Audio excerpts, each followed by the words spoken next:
Bike पे भी लोग आ गया, शायद आउट कंट्री से भी आकर पाकिस्तान होकर कोई पैमा कोई बन कर गया।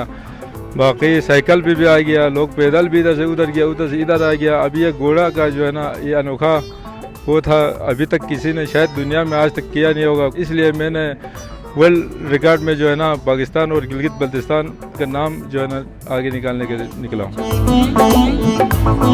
मेरा नाम मूसा अली है। मैं गुलशन ज़िला गांचे तहसील मुशर्रफ गुलशन कबीर से हैं ताल्लुक़ रखते हैं। मैं असल ये मैसेज लेकर निकला हूँ 11 दिसंबर 2023 को योम पहाड़ी डे है, माउंटेन डे है, उसमें शामिल होने के लिए एक मैसेज लेकर मैं इंशाल्लाह इस्लामाबाद की तरफ निकल रहा हूँ।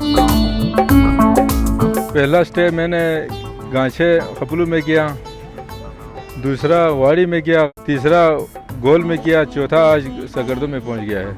अल्लाह ने अगर सलामत रखा, सेहत दिया तो इंशाल्लाह घोड़ा ठीक फिट रहा तो इंशाल्लाह इसी लम्हों में हम इस्लामाबाद में पहुंचेंगे। इंशाल्लाह मैं हर रोज़ 4 से 5 घंटे का इंशाल्लाह चलूँगा। वो तो अल्लाह के हाथ में है। इंशाल्लाह ताला मैं कोशिश करूँगा जल्दी से जल्दी पहुँचने की। मैसेज यही देना चाहते हैं, आजकल वैसे भी पेट्रोल डीजल वैसे भी महंगा हो गया है। सब गधे रखो, गाड़े रखो या खच्चर पकड़ो, इसी तरह करके टूरिज़्म की फ़रोग़ देने के लिए ये भी काम आएगा।